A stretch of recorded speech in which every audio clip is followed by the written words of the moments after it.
अस्सलामुअलैकुम my dear students, Amjad Sadiq here. आज हम बैक्टीरियल डिजीज़ इन ह्यूमंस का जो दूसरा हेडिंग है, दूसरी डिजीज़ है which is produce because of the bacteria, that is the typhoid fever. कब टाइफाइड कहते हैं।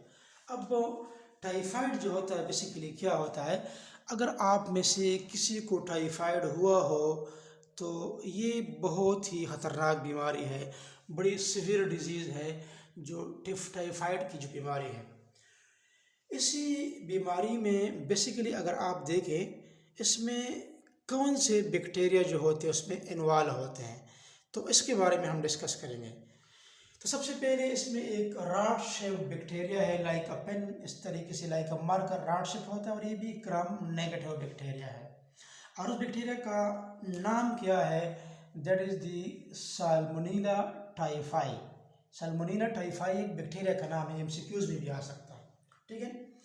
तो ये काज करता है, और इसके ट्रांसमिशन क्या है, कैसे ट्रांसमिट होता है, by with the help of 5S। 5S means 5S, 5। इसमें एक F से फ्लाइज बनता है, दूसरे से फूड बनता है, तीसरे से फंगस बनते हैं, चौथे से फीसिस, और पांचवे से फोमाइट्स। इसी की मदद से ये from disease person, from typhoid person to healthy person ये ट्रांसमिट होता है, ये बैक्टीरिया। फीसिस क्या, ये वेस्ट प्रोडक्ट के थ्रू भी ट्रांसमिट हो सकता है। फॉर एग्जांपल वेस्ट प्रोडक्ट, किसी को टाइफाइड की बीमारी है तो उसकी जो फीसिस होते हैं वेस्ट प्रोडक्ट पर अगर कोई मच्छर वगैरह, कोई मक्खी वगैरह बैठ जाए और वो हमारे खाने फूड आइटम्स पर बैठ जाए, इसी खाने को अगर हम खाएं तो ये बैक्टीरिया हमारी बॉडी में ट्रांसमिट हो सकती है, ठीक है।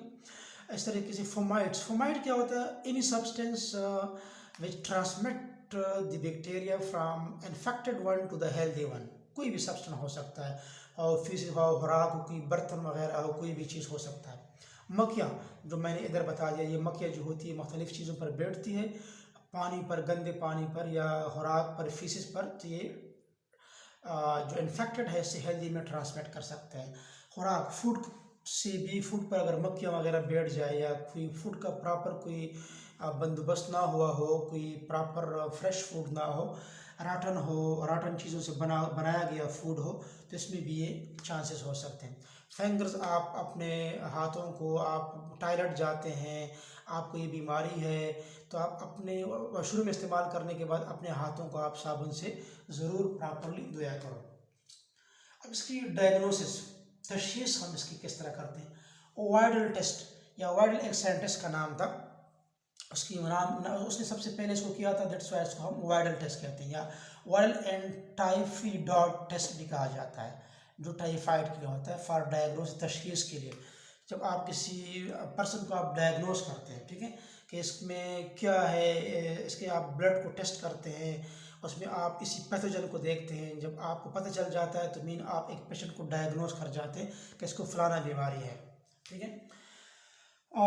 अल्सर, अल्सर जिस तरह कि हम कहते हैं कि स्टमक अल्सर है, इंटेस्टाइनल अल्सर है, बिकॉज ऑफ द बैक्टीरिया, वहाँ पर इरिटेशन होता है, इन्फ्लेमेशन होता है।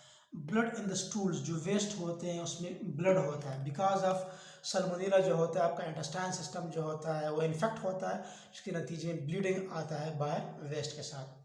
माउंटिंग फीवर, मतलब हाई फीवर, बहुत ज़्यादा सख्त बुखार होता है, एंड लेथार्जी, सुस्ती, बॉडी सुस्तपन का शिकार हो जाती है। तो ये क्या है, बेसिकली इसके सिम्टम्स हैं। अब इसे कंट्रोल किस तरह करना है, use of antibiotics, for example chloramphenicol, एक एंटीबायोटिक का आप इस्तेमाल कर सकते हैं। पर्सनल हाइजीन, जिस तरह के मैंने आपको इससे पहले कालर की बीमारी के बारे में बता दिया कि किस तरह पर्सन अपने आप, अपनी सफाई, अपने कमरे की सफाई, अपने कपड़ों की सफाई, अपने सॉक्स की सफाई, अपने बेडशीट, पिलो कवर्स वगैरह की सफाई, सब कुछ जो है आपके अपने आप को नहाना, ये सब कुछ जो है पर्सनल हाइजीन में शामिल है। अब इसके लिए अपनी वैक्सीन होती है, टाइफाइड वैक्सीन, ये अवेलेबल है, इसको आप for immunization of your body आप इसको हासिल कर सकते हैं, और इसी बीमारी से बचाने के लिए आप इसी वैक्सीन्स को आप क्या कर सकते हैं, इसको आप इस्तेमाल कर सकते हैं। इसके बाद इंशाल्लाह बैक्टीरियल डिजीज़ का थर्ड टॉपिक, टीबी के बारे में, ट्यूबरकुलोसिस के बारे में इंशाल्लाह हम डिस्कस करेंगे। उम्मीद है आपको ये लेक्चर समझ आया होगा। फिर भी आपको कोई प्रॉब्लम हो तो आप कमेंट बॉक्स में पूछ सकते हैं। अल्लाह हाफ़िज़।